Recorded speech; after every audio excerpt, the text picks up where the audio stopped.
Resources Committee to this evening. This meeting will be webcast and the record retained on the Council website for up to 2 years. By participating in this meeting, you're consenting for your name, the content of what you say, and your image to be broadcast and stored to the Council website.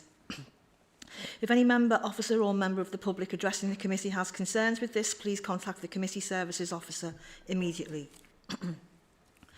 For those at home viewing the webcast, I'd like to inform you that if you look above the video, you will see a Resources tab. Select this and a link to the agenda will appear in the right-hand side.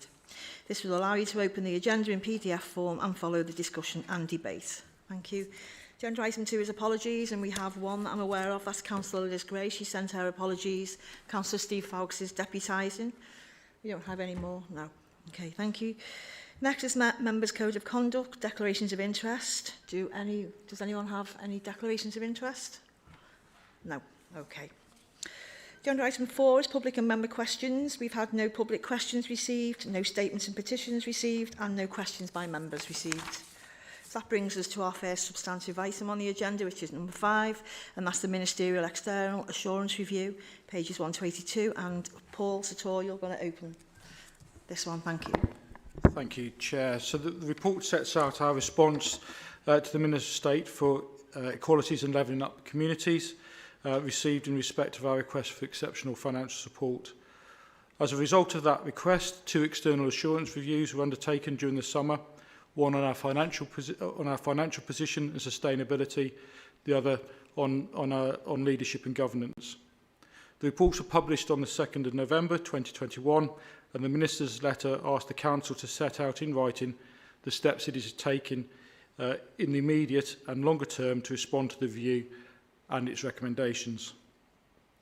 Since the publication of the report, a number of key steps have already been taken. These include, but are not exclusive, the appointment of Mr Stuart Fair to provide capacity and support in undertaking the Section 151 duties, working with the Director of Resources. Both myself and the leader of the Council has led a number of sessions with political group leaders to position the requirements for the Financial Recovery Plan. We've established the P&R Finance Subcommittee, and we've undertaken the appointment of the independent panel. We've also undertaken an all-member briefing by Ada Burns, the author of the Leadership and Governance Report, and by SIPFA, the authors of the financial report, and that's been undertaken to all members. The appendix to this report sets out in more detail our specific responses to all of those recommendations. This report asked the P&R Committee to agree a number of recommendations in order to respond to the Minister's letter of the 2nd of November within the time frame set out by that Minister's letter. Thank you. Thank you. Thanks, Paul. Does anyone have any comments or questions? Jeff. Thanks, Chair. On the agenda item 5 and the report on 5 and the recommendations in 5, just a couple of questions, if I may. So I understand the reason for it and why we're doing it, but just some clarifications, really. So if you get to item 3, for the remainder of the 21-22 municipal year. So it talks about agendas being reduced, and it talks about the Chief Executive having the authority to put together a recovery plan. And that committees receiving or dealing with only things that are statutory. So I suppose part of my question is, how do we deal with when you're going through the budget recovery process, we find that part of the reason we are where we are is because of certain policies that we've passed that have been agreed and been implemented in the past, which are now creating part of the problem. Those policies need to be reviewed. How would that happen, I suppose, is my question there. Will that just be done by you as the Chief Exec, or at some point coming back to P&R, or if we're leaving the programme committees out? And I suppose the other question is where all of the matters, including all key and non-key decisions, be delegated to the relevant director in consultation with the committee chair and group spokespersons were considered necessary. Just so as I'm clear, we're talking about, so it wouldn't be the chair determining whether we brief in the spokespersons, it'll be the director. If the director feels they need to brief the chair, axiomatically, the spokespersons will be briefed at the same time. Is that the intention? I just want to be clear, because these things can be interpreted in different ways when we get into the operational elements of them. Thank you, Councillor Green. If I'll take question 1 and then perhaps pass you over to the monitoring officer for question 2. So, in terms of previous policy decisions, the senior leadership team are already working on the budgets for 2022-23 and part of that financial recovery plan, and working closely with the P&R subcommittee on finance. So it is anticipated that there may well be some policy decisions that have been taken that will come as naturally through that process into that committee, as well as I'd imagine that committee itself may have some of those previous policies that they may want to bring to our attention and might want us to look at and review. So I see it as a two-way process, either identified through the senior leadership team in those budget setting processes, or indeed the committee asking us to review those as well.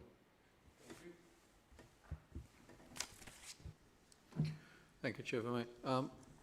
Just to follow on that, the terms being part of the recovery and responding to the external assurance process is a fairly wide brief. So if a policy needs to change because of that, well then clearly if those involved feel it needs to come to the committee, then the committee it comes to. So there is still room for manoeuvre and discussion in there.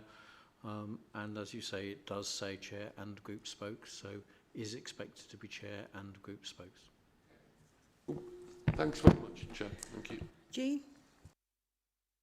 Thank you, Chair. Could I just ask, please, obviously, how does this sit within the Constitution, and does it require any amendments to the Constitution, please? From Chair. No, it doesn't. Already under the Constitution, then directors have full authority for a decision up to £1.5 million.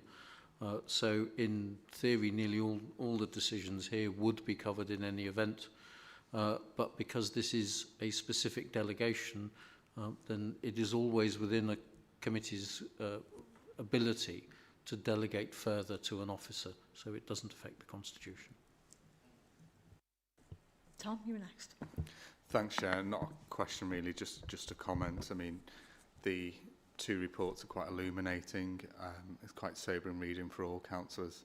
I think it's. I'd like to thank the Chief Executive taking the swift action. I know leaders have been working to try and resolve the council's finances, and so I welcome the report and the recommendations contained in there to deal with this as swiftly, as speedily as possible. Thank you, Tom. Pat, I think you were next. Sorry, Chair, I didn't indicate. No. Oh, okay. Phil. So. Find the right bit. Is this now moving into beyond questions, into comments and thoughts about the issue? I'll take my mask off then. I have been thinking about this, as you know, almost non-stop, but I've got some comments to make, which may not find approval, but there we are. I wrote the comments down, which is rare for me, because I wanted to be clear in what I was going to say, so you forgive me. The situation we face, the dilemma, is the worst I've come across in over 40 years on the council. Now, I've deliberately not made comments about the culture, our culture, or tried to apportion blame.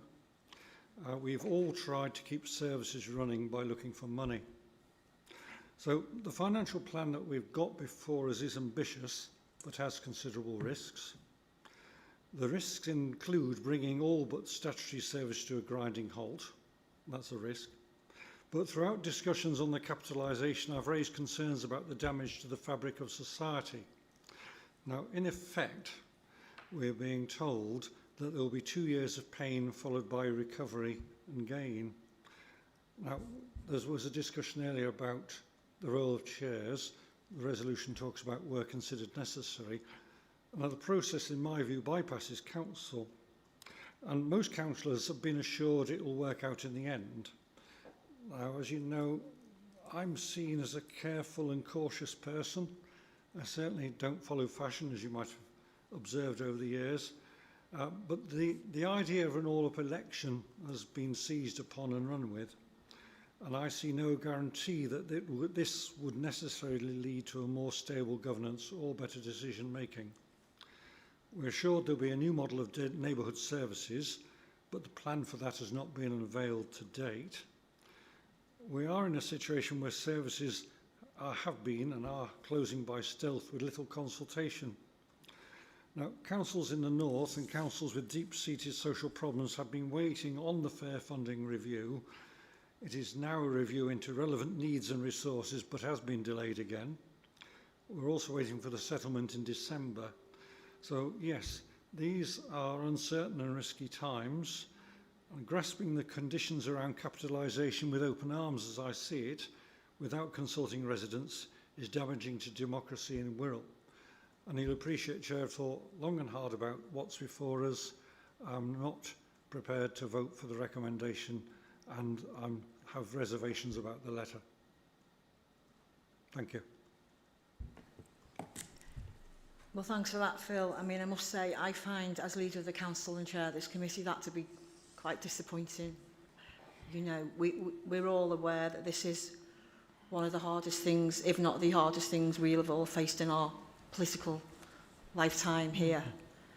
And one of the asks of government following the report, particularly from Ada Burns, was that we do start to work together. And so, you know, speaking to our colleagues, as I have at great length, and we've had many group leaders meetings now since the reports were sent to us, you know, I thought there was a growing consensus that while this is painful, we were all determined to get this council back on the right track, and we were all signed up to do that. And so I find that really disappointing, and I find it disappointing actually that you've chosen to use this meeting to do that, to make that statement, as opposed to coming to me and speaking to me personally. So that's what I'm going to say about that, really. Paul, you've got your hand up. Thanks, Chair. Yeah, just to echo those sentiments, it is disappointing that we've got one of the group leaders here tonight, despite knowing the grave situation that we're in, refusing to sign this letter. But I just wonder whether we can see clarity. Does that mean that that group leader and that group will no longer take part in future discussions, negotiations, or is it just this specific letter, this issue? So, as Chief Executive and Head of Paid Service, my view from the reports from both SIPFA and Ada Burns were that there was a requirement and expectation that there would be collaboration between all political groups. I think it's incumbent upon me as Chief Executive to encourage all groups to continue to work together, but clearly there may need to be a political discussion on that. But as Chief Executive, if we are to turn this organisation around, I am seeking the cooperation of all groups, no matter what party that may be. It needs a collective effort, and Ada Burns was very clear over one of the recommendations was needed clear political collaborative messages to residents. Tom. Thanks for bringing me back in, Chair. In light of Councillor Gilchrist's comments, I just want to comment further that, you know, I do share your sentiments, actually, Jeanette, Councillor Williamson, the disappointment. This is the first time we're hearing this now from the Liberal Democrat group. The two independent reports have come to similar conclusions and given stark recommendations there that has been quite sobering for us all, and it is incumbent on all of us to come together, work together in the interest of the borough, the residents we serve, to get the finances back on track. There's plenty of blame to apportion if we want to in finger pointing, but I'm interested in actually moving forward so that those services that the residents all rely on can be transformed in a way that's sustainable, that delivers, that meets our statutory obligations, but actually goes further and has a vision there. And there's some work that's been ongoing, the hard work of our officers and leaders really, and our chairs to ensure that happens. And it's actually really disappointing that tonight that you don't accept any of those recommendations from those independent reports. I think it's actually quite a dereliction of responsibility there. Thanks, Tom. Yvonne? Yeah, thank you, Chair. I would agree with the comments that have been made by others. There have been many opportunities where we have sat for a long time as group leaders, looking at these reports, dissecting these reports, determining the impact these reports were going to have and how we were going to address them. There have been many opportunities for your reservations to be expressed. I don't think it's an accident that you've chosen tonight. I think we're all well aware of what you will actually do with that in the future. And quite frankly, I think that's more than disappointing. I think it's reprehensible, and I don't think that it's an acceptable way for your party to behave, given the seriousness of the situation we're in and the fact that we do all need to work together on this. I'm extremely disappointed, and I would agree that any participation by your party in future planning for this should be limited.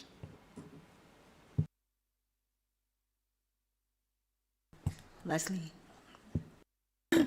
Thank you, Chair. I mean, we're in danger here of perhaps all repeating ourselves, but I'd like to add my backing as well to what yourself and clearly Councillor Nolan has said, and also our group leader. I'm quite devastated, to be quite honest. I mean, you know, everyone's talking about how long they've been on the council. There's a number of us here who have been on the council a number of years, literally decades, and I don't think I've ever witnessed anything like this before.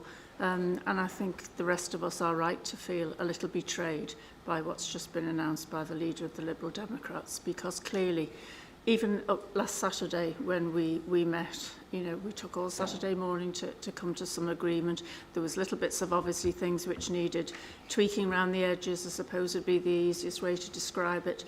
But I think the message is quite clear from government, from Ada Burns, from everybody involved in this, that whether we like this or we don't, we have a duty to those people who actually the leader of the Liberal Democrats referred to. We have a duty to those people who elect us to get this right, and this is certainly not the way to do it. And to announce it here tonight is pretty reprehensible, I'm afraid.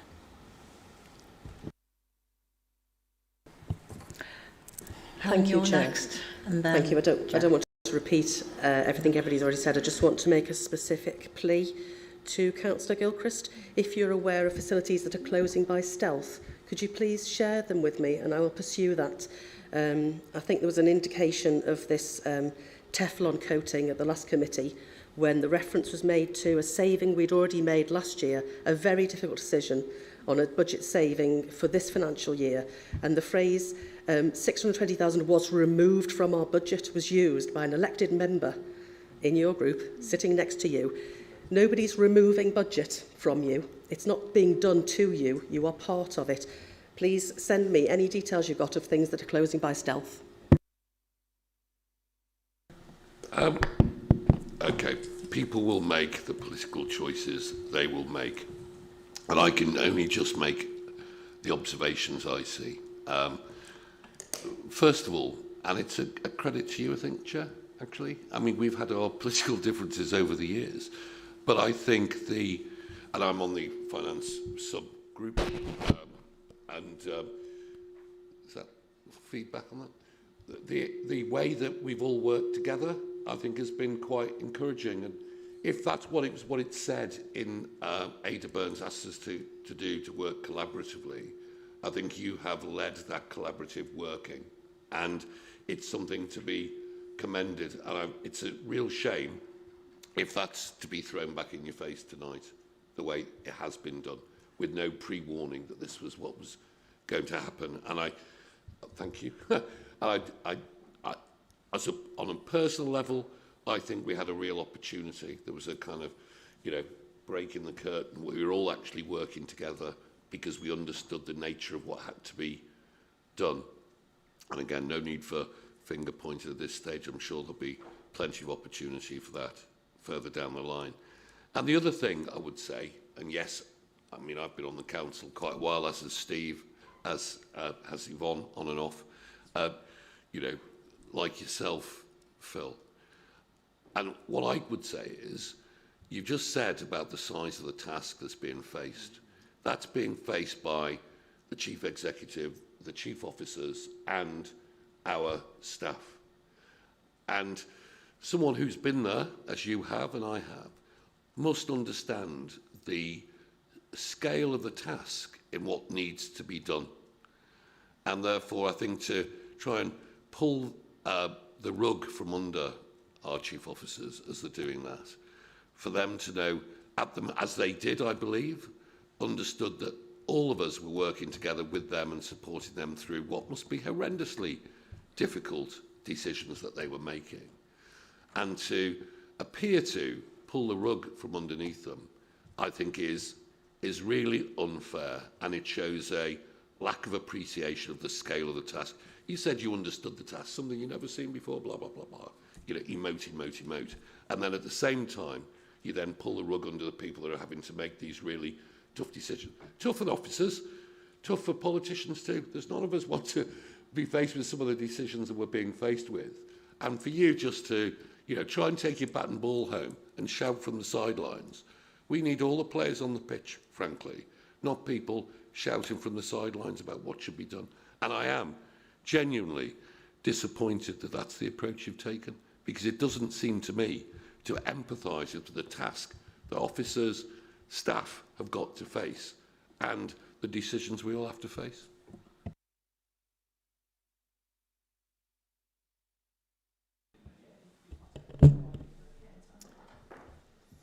Thanks, Chair.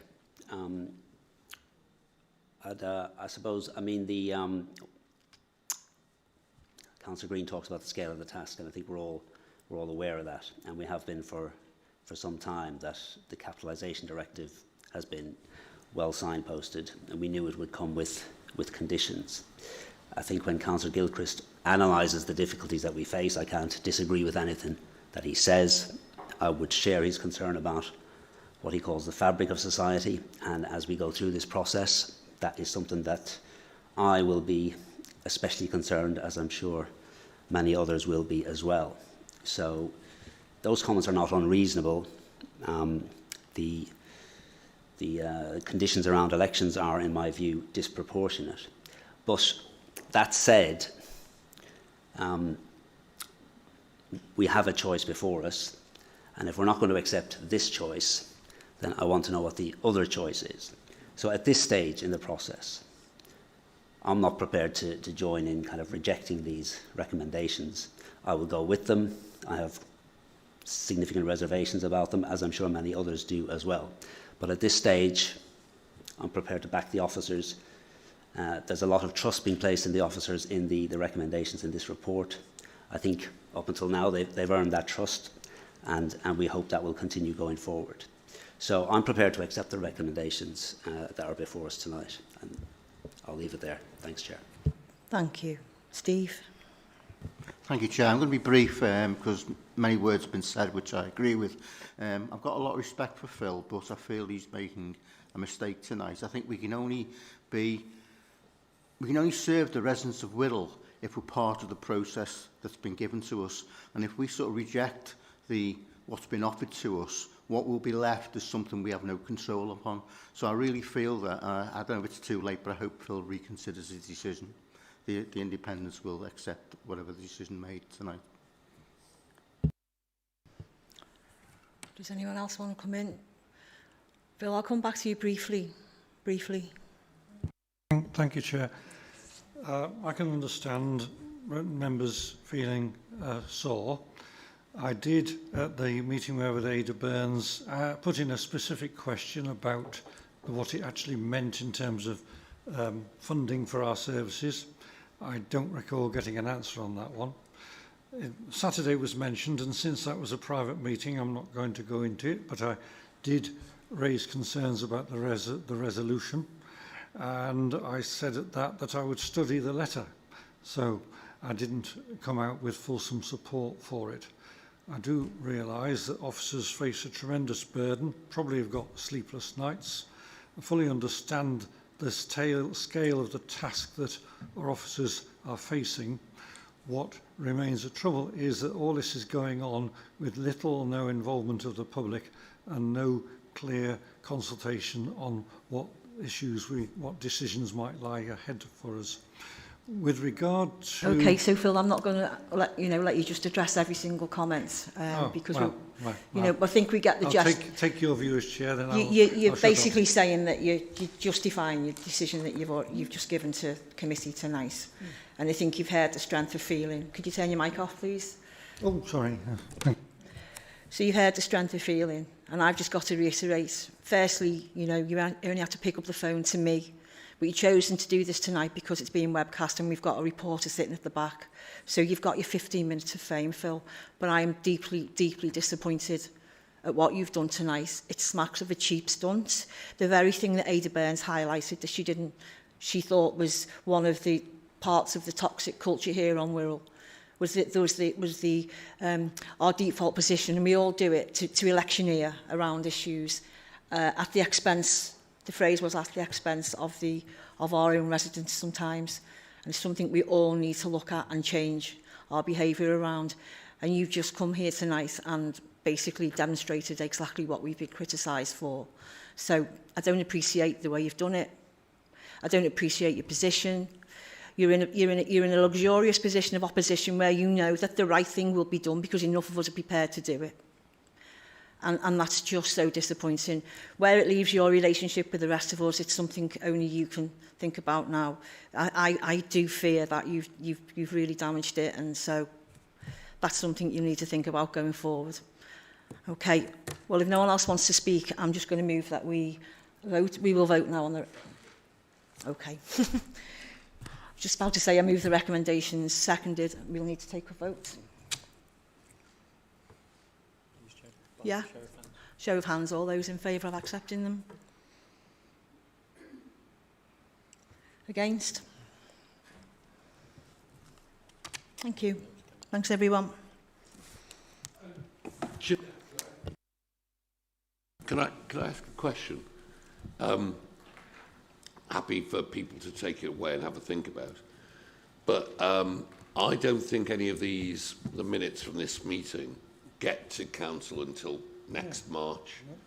And I just wondered, I'm not saying we should do it, but can people have a think about whether the point was made that the council was being kept out of the decision-making loop or might not be aware of what's being done? Can people have a think about whether there's something that could be done at council so that all members are well aware of what we're doing, how it's being done, and the transparency of what's being done?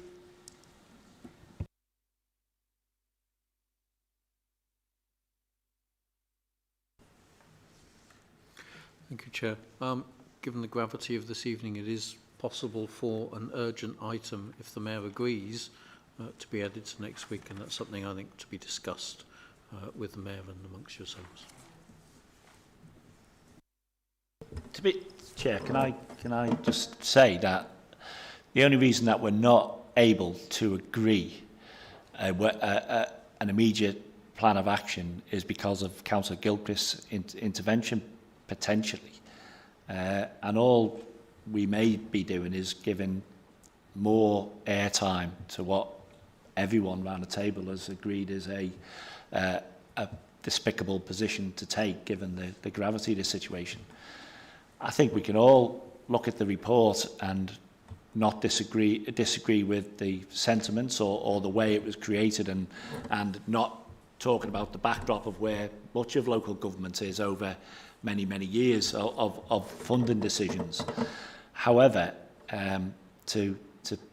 Barley forgets, as Jeff says, there's always one kid in the group, wasn't there, who took the ball home. Spoiled the thing. I just think this decision taken tonight should be effected immediately, and that's a mechanism. If we put it on the agenda for full council, then we're going to give more airtime to one dissident party that is clearly taking a position for their own particular benefits. I've had many years of experience, like Jeff and like other people around here, of dealing with, I was in the partnership with the Liberal Democrats, as you were, Jeff, and it is very much like trying to herd cats. However, it is a position that they've taken, but the majority of this, I guess, and we haven't had a vote yet, but we have the vote, the majority of this policy and resources, which is given more power under the recommendations to get things done, should be allowed to enact it immediately. If that mechanism can be done now, then do it. We've been criticised for hedging our bets, putting things on the back burner, not grasping nettles, and so on and so forth. Well, let's grasp it tonight. Let's get on with it and let's do it. And let's bypass those who wish to destroy it. Just to be clear, I wasn't asking for Okay, I'm just anything going to stop. Yeah, I'm just going to bring Phil in. Crack on. Yeah. Just going to bring Phil in.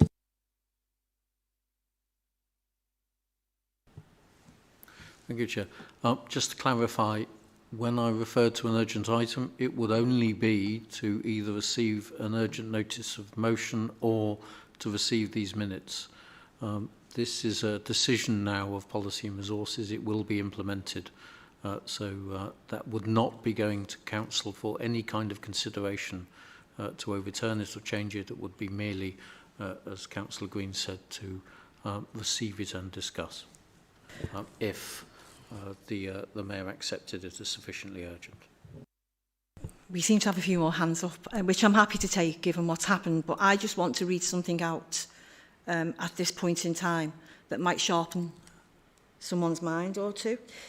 And it's the letter that I received from the Minister. And the second to last paragraph says, as such, I would ask that you set out in writing within the next month the steps you are taking in the immediate and longer term to respond to the review and implement its recommendations.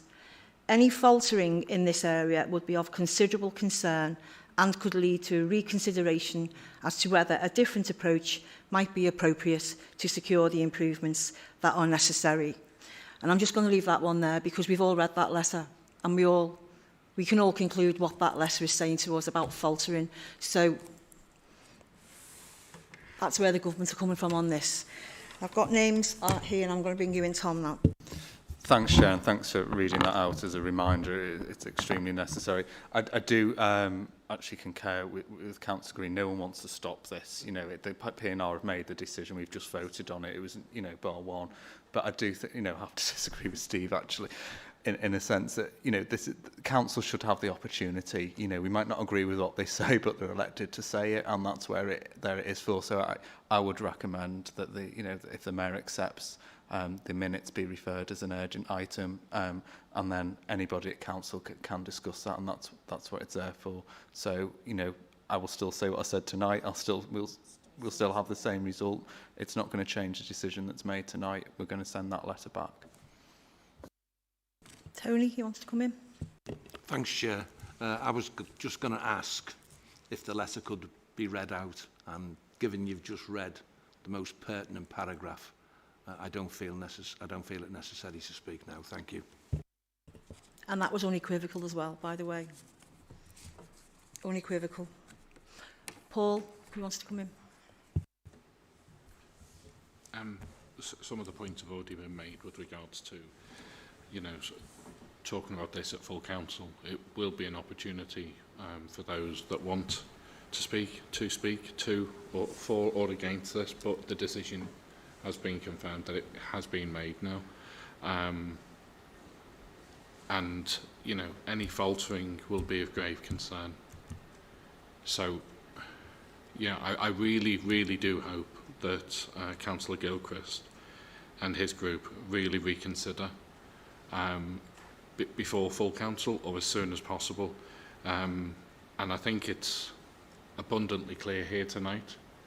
So if the government, DULUC, whoever want to watch this back, hopefully they will take confidence that at least the majority of the council take this seriously, and that we will work together to do the right thing, despite what the Lib Dems have suggested here tonight. Thank you. Yeah, just a point of clarification, Chair. Am I right in saying that the letter response has to go off in the next couple of days? Yeah, the letter has to go back tomorrow, Councillor Hayes. Yeah, and that was the aspiration, that we would all sign up to it. I mean, you know, just before we go on to the next agenda item, this isn't easy. You know, one of the recommendations in this is about the community bank, which is something that we all supported, something I was personally proud of. And I disagree with that. And you know, I'm not going to say that I do agree with that. It's evident that we've all got some disagreements with some things in the report, but by and large, we've all accepted what's being asked of us. And we've started to work really hard on satisfying government that we are all signed up to the improvement journey that we're going to make. And it is going to be really hard. It's going to be really hard at times. But the strength lies in the fact that we're all signed up to it, or so I thought. And also, you know, we talk about our residents and you know, just destroying the sort of fabric. Commissioners would do that if they came in, and we wouldn't have a say then in what happens. So I'm going to move on to the next agenda item. I think everyone has expressed how they feel, and I can only say to Paul, as our Chief Exec, I really, really hope that this does not affect our chances. Okay, I'm going to move on to the next item on the agenda, which is the consultation to change scheme of elections. Paul, are you going to speak to that? Oh, no, it's Phil. Thank you. Thank you, Chair. Members, given the decision you've just made, which is to adopt the recommendation that the Council move to whole Council elections all outs as soon as reasonably practicable, the report before you sets out what that means in practice. There are a set of requirements. Those are that there is consultation on the proposed resolution. The resolution must be made at an extraordinary council meeting called just for that purpose. It must be supported by 2/3 at least of the council, and it must say when those elections are to begin, then setting the cycle in chain for the once every 4 years.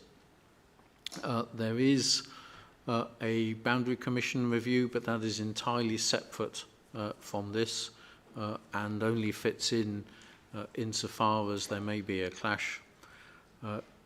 What we've put before you is that what as the earliest practicable opportunity is, and that will be years 22, 23 or 24. As officers, as administrators of this, we have a clear preference, and that is that 24 is a little way out. It's also complicated by the elections bill going through Parliament and all of the changes that will come in then. 22 is extremely rushed. This takes 6 to 9 months planning, and indeed we would have to be looking at venues and purchasing before you even get to make a decision. So our preference is for 23, but all 3 of those dates are practicable, which is why we've put them in front of you to discuss, ask us any questions you wish, for you to then make a decision to go out to consultation. Thank you, Chair. Thanks, Phil. Paul, did you have your hand up? I did. Is this, can we comment? Yeah. So, as groups leaders, we've had discussions and we've gone back to our own groups as well with this. And whilst there's a huge majority that would not want all out, as discussed, we accept the recommendations that have come in both those reports. We've had long discussions within our group, as I'm sure other groups have as well, and the suggestion was muted about pushing it to 2026 to coincide with the boundary review, but we accept that that would be kicking it into the long grass. And if we expect government to take us seriously, then we need to act seriously as well. I appreciate what the what Phil has just said with regards to 22 being practicable. I think possibly a little unrealistic, though, from a practical sense. So I wouldn't be supporting the idea of 22, and I think 24 for the reasons that Phil's just said, the additional complications that are coming through. So from my opinion, I would be proposing that we go with 2023, and I appreciate that in the report it gives 3 dates, but subject to discussion tonight, I do have a slight amendment to the proposal that's here tonight. Do you want to hear it now? Okay, so my proposal would be to remove 22 and 24 from this recommendation, and that the elections be set for the purpose of consultation with the intentions of bringing all out elections in from 2023. Have a seconder? Thank you. So, Tom? So I take it we're in a debate on that amendment. that's very good. I partly agree with Paul. We can't kick it into the long grass, and sometimes politicians asking for elections sooner is like politicians. It's like turkeys voting for Christmas, but we've got to there and accept it. I agree 24 is too far out with the added complications. My personal view and my group's view is that we go for 2022 in May. It allows us to get those sets of elections, I was going to say out the way then, want a better word, but to have those sets of elections, and it allows us to concentrate, and officers to concentrate then for 4 years on the implementation of what we need to do. I think delaying it to 23 just kicks it into the long grass. And so I don't know if this could be an amendment to that, but I would take all of Paul's wording, but insert 2022 instead of 2023. So is that another amendment?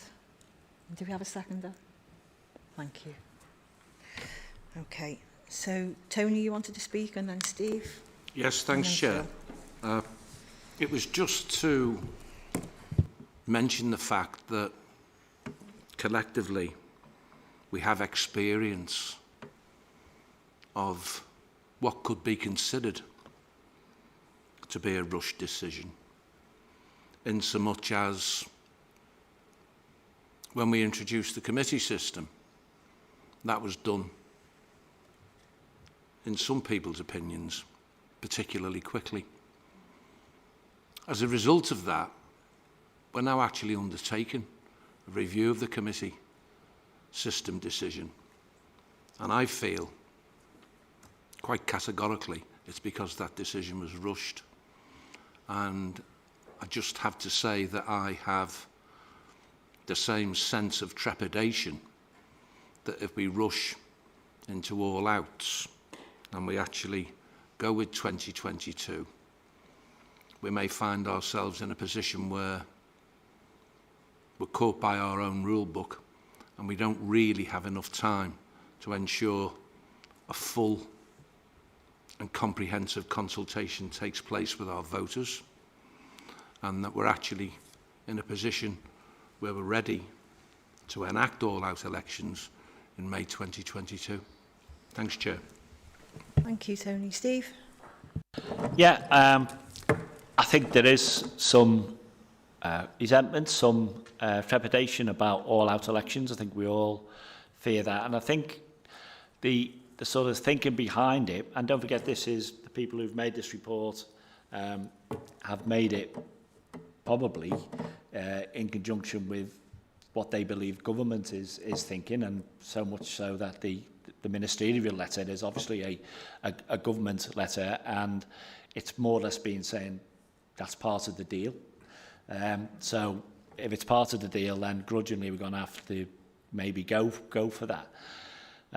But my view is that, not dissimilar to Councillor Tony Jones, is that at the same time we have to review the Constitution and take on board the recommendations of this report in terms of how the committee's structure, has partly been blamed for how we got into last year's budget and decisions around that. Not saying it's the only thing to blame, but and then it does criticise the fact that we did make a decision at budget time and then reneged on it directly afterwards. I think whilst we're doing the constitutional stuff, a number of the same officers, I believe, including the Borough legal advisor, will be distracted by another thing. And if we're true to the first recommendations about looking at what can deliver the recovery plan at committees, then likewise, if the Constitution needs rejigging to make us stronger, then that should take priority over planning for an immediate election. So that was some of the thinking was going through my head about when we go for it. It is very awkward, isn't it? Because I remember my late great colleague Denise Roberts, and she, I think in 4 years she went through 3 elections, one on a by-election, one to then when her seat was due up, and then when there was a boundary review, and that's and everyone knows I hate elections. So it is a poignant point that we need to do things in bite-sized chunks. It's my understanding that the Minister would be accepting, it's my understanding, I'm not directly involved, but that 23 would be acceptable given the short period of time. We enter in the Christmas period, so literally we would be, you know, in 4 months. Well, we'd probably have about 2 months to do it, wouldn't we, really, because the notice of election goes out, used to be around about 28th of March or something like that. So it is a very tight timescale, I think. But, you know, if we are going to have to do it, then let's give ourselves a longer time to consult, get it and go for the all-outs in 23. Seems to be the compromise decision, despite many groups, I guess, sort of reticence about all-out elections. And the cynical thing for me is that I think they think it's because that's the way government does it. What they think is that a new regime would do all the horrible stuff in the first 2 years or 3 years, and then in the 4th year come back with some goodies. And that seems to be the pattern of central government being thrust upon local government. It doesn't particularly work well in central government, I don't believe, you know, that type of model. And who's to say that exactly the same result wouldn't come out of all-out elections at a hung balanced council again? And there are inherent problems with hung and balanced councils, and we have been a hung and balanced council for many years, and it is difficult to get decisions through. I do have to return to Councillor Gilchrist's contribution. The very person now who is abandoning ship and jumping overboard is now the chair of the committee that's going to cure everything in the constitutional setup. That doesn't sound right to me. If you're not in the game, don't try and tell us what the rules are. Well, Phil, you're next anyway. First of all, I actually listened to what Councillor Fox said, and I've listened to what other members have said, and I listened to what officers said privately the other day. But essentially, there is a practical problem. I'm fully conversant with the practical problem about trying to hold elections and get places booked and get staff organised, especially in the situation that we have been over the last few months and might be in a few months' time. So I accept the practical problem about 2022. I'm not at all convinced that all-up elections are the answer to our issues. As Councillor Fox has just pointed out, we could end up with an equally balanced council. So for somebody in government who wants someone strong to talk to, then they might need to be careful what they wish for. Now, questions been raised about constitutional standards. And my view is, and I've worked collaboratively throughout constitutional standards, and members who are the spokes on constitutional standards will have had emails from me explaining the next business that's on our plate, and expressing, and the idea of the questionnaire to members was developed with me as chair of the committee. We are going to get the views back from members on what they think might or might not be done to improve the system, and I'm committed to improving the system so that it is workable and that members are content and happy with the way it will run. So whilst I may get some stick for some things, I hope that in getting the system to work effectively, collaboratively and work for the benefit of Wirral as a whole and the council as a whole, because things will be discussed, voted upon in open, transparent, all the things we set out for at the start of the system, I'm still committed to. So I just want to reassure members about that before they throw any more bricks in my direction. Thank you. Thanks, Phil. I guess the bricks are coming across the room because you've just voted to reject the recommendations, one of which included reforming our committee system, of which you're tasked with as chair. I think that's what the thinking was around Steve's comments. Jeff, you're next, and then Julie. Yeah, can I... First of all, I don't necessarily think we should conflate the committee system with the issues, the long-standing issues the council's got. We have a structural deficit of whatever amount.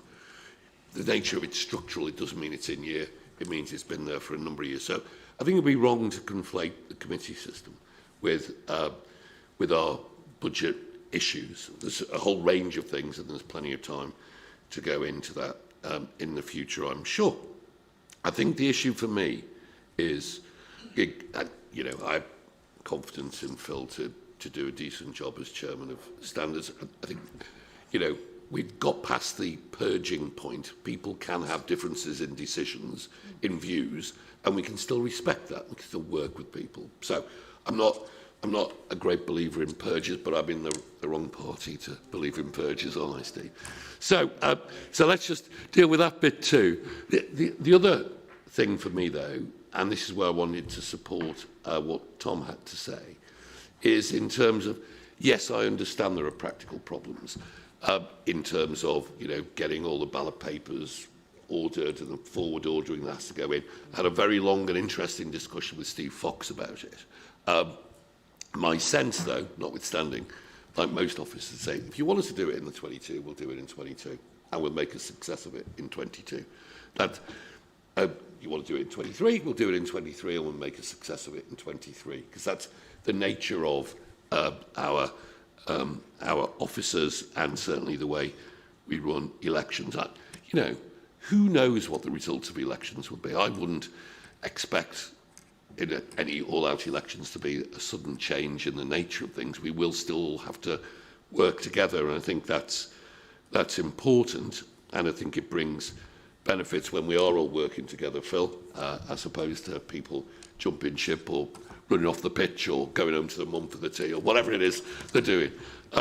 So I think working together brings some responsibilities. But I do think, given the nature of what we talked about previously and the scale of it, and to be fair, Phil is right about, and we're all right about the scale of what it is we're being asked to do, I think there is merit in getting a new mandate.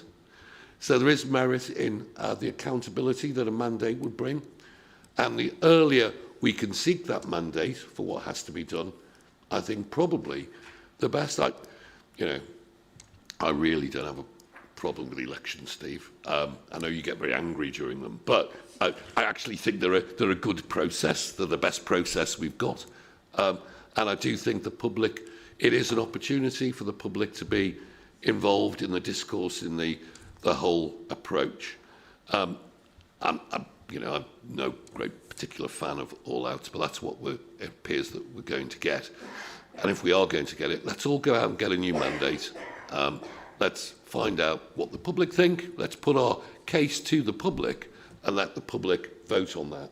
And then we've got a mandate, and we can be held accountable to that mandate, because that's what elections are about. And that's why I would support Tom in going for 22. And I understand the difficulties, but I am sufficiently confident, having spoken to officers and the electorals officer, that we would make it, the returning officer and its responsibilities, that we would make a success of it. So if we can, let's just do it. Okay, Julie. Thank you, Chair. I agree with the comments of my colleague, Councillor Jones, in that 2022 would be rushed. I think those of us that are honest enough will know that the committee system is not perfect, and therefore we need to make sure that we get this right. And I therefore agree with my Labour colleagues and the recommendations of the Director of Law and Governance for all-out elections in 2023, as the report says, the earliest practical year for a change. Thank you, Chair. Pass. Thanks very much, Chair. Firstly, on the issue of the committee system, it always seems to me that the only people who feel that it was a rush decision are people who used to be on the cabinet. And everybody else, I think, recognises that it's been much more engaging for members. And, you know, people say it's difficult to get decisions through, but on the other hand, under the old system, it was easy to get bad decisions through. And quite a few of them have been reversed because we are in the overall balance that we are at the moment, and because we have a committee system. And it would be surprising if, having set it up, that we didn't want to tweak it a bit. And I think that's really what we're looking at going forward. That's a perfectly sensible way to go about things, irrespective of what we're going through in terms of our finances. I've already said I feel the diktat we're being given around elections is disproportionate. Like others, I don't agree that we should be moving to all-out elections. I think if less democracy is the answer, then somebody's asking the wrong question. So, having said that, given the situation we're in, I think officers have made a perfectly reasonable and legitimate case that rushing this would be, to put it mildly, challenging. It would be, I think, in my view, irresponsible, given everything else we're trying to do in terms of our finances, to inflict that on officers, and also to say to every single member of the council, oh, by the way, you're up for election next May, so, you know, you're supposed to be worrying about the budget, but actually you need to worry about getting re-elected as well. So that's just, you know, that's just not sensible, to put it mildly. So, given that I've supported the overall recommendations, 2023, based on all the advice we've been given, is where we're going to have to go, in my view. Thanks. Okay, thanks. Thanks, Pat. I think everyone's spoken that wanted to. So, moving to Tom's amendment. Yeah, just to clarify for members, the motion put forward, the proposal was as per the officer recommendation, but just stating 2023, and then an amendment is moved to add 22 or, so that's what's voted on first.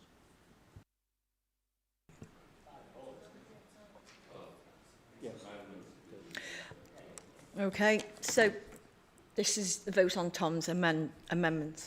So all those in favour? Against?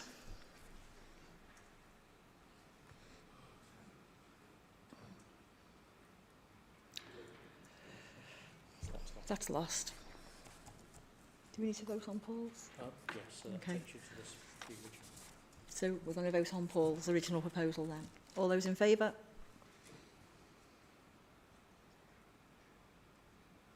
That's unanimous. Unanimity. Hurrah. Yeah. Okay. That brings us to the end of this meeting. Tom? If I may, just as now that decision's been passed, that well, it'll be recommended to council to take it, a special council at some point after the consultation for 2023. Would be the right time to write to the local government boundary commission to inform them that we've taken this decision to go to all outs, and that possibly to then reset that cycle to 2027, not 2026. Maybe that's a question to ponder. Or yes, we will inform that this is in process. They're currently due to start in 23. That the impact of what they produce would then move from 26 to 27 if this gets reduced. And what that allows is, post the election, will be the process with yourselves, and of course all the other questions over ward sizes, boundaries, whether or not you want single or double member wards rather than 3. That can all be part of that conversation, but will take place now after 2023, if that's what goes forward. Thanks, Phil. Thanks. Okay, so I'm going to draw this meeting to a close.